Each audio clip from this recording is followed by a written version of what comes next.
بسم الله الرحمن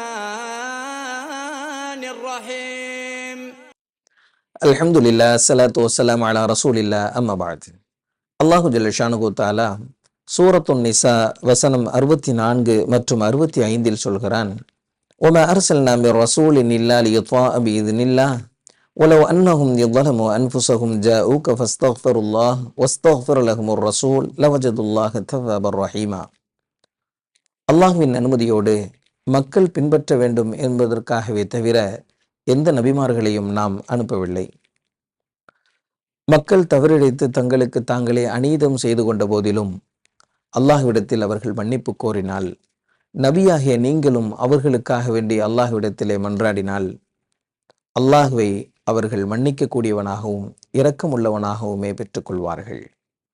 فلا وربك لا يؤمنون حتى يحكموك فيما شجر بينهم ثم لا يجدوا في أنفسهم حرجا مما قضيت ويسلموا تسليما. உம்முடைய இரட்சகனின் மீது சத்தியமாக,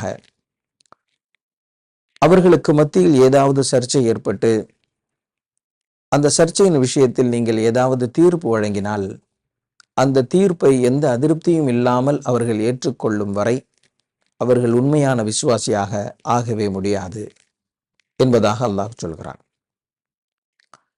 எல்லா நபிமார்களையும் அல்லாஹு ஜல்ல ஷானுகு தஆலா மக்கள் பின்பற்ற வேண்டும் என்பதற்காக வேண்டித்தான் அனுப்பினான்.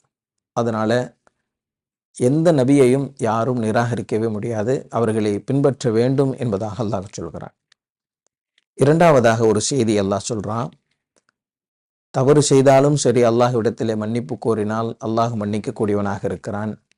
நபியாகிய நீர் அவர்களுக்காக வேண்டி அல்லாஹ்விடத்திலே மன்றாடினாலும் அல்லாஹ் அவர்களை மன்னிப்பான் என்பதாக நபி அவர்களையும் அவர்களுக்காக வேண்டி மன்னிப்பு கோருங்கள், அப்படி மன்னிப்பு கோரினால் அல்லாஹ் ஏற்றுக்கொள்வான் என்பதாகவும் அல்லாஹ் சொல்கிறான்.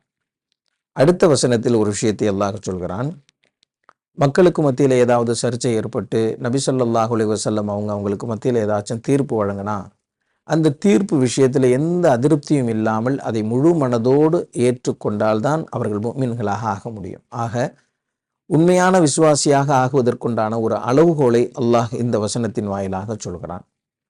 இன்னொரு வசனத்திலும் அல்லாஹ் சொல்கிறான், சூரத்து ஆல இம்ரான் வசனம் 31 மற்றும் 32 சொல்கிறான், குல் இன் குன்தும் துஹிப்பூன அல்லாஹ ஃபத்தபிஊனி யுஹ்பிபுக்கும் அல்லாஹ் வயக்ஃபிர் லக்கும் ذுனூபக்கும் வல்லாஹு கஃபூருர் ரஹீம். நபியே, நீர் மக்களுக்கு சொல்லுங்கள், அல்லாஹ் உங்களை பிரியப்பட வேண்டும் என்று நீங்கள் ஆசைப்பட்டால் நீங்கள் என்னை பின்பற்ற வேண்டும், அல்லாஹ் அதன் மூலமாக உங்களை பிரியப்படுவான். வயக்ஃபிர் லக்கும் ذுனூபக்கும், அல்லாஹ் உங்களுடைய பாவங்களையும் மன்னிப்பான். அல்லாஹு ஜல்ல ஷானுகு தஆலா மன்னிக்க கூடியவனாகவும் இரக்கம் உள்ளவனாகவும் இருக்கிறான். குல் அத்தீஉ அல்லாஹ வ அத்தீஉ ரசூல் ஃபஇன் தவல்லவ் ஃபஇன்னல்லாஹ லா யுஹிப்புல் காஃபிரீன். நபியே, மக்களுக்கு நீங்கள் சொல்லுங்கள், அல்லாஹ்வையும் அவனுடைய தூதரையும் நீங்கள் வழிபடுங்கள்.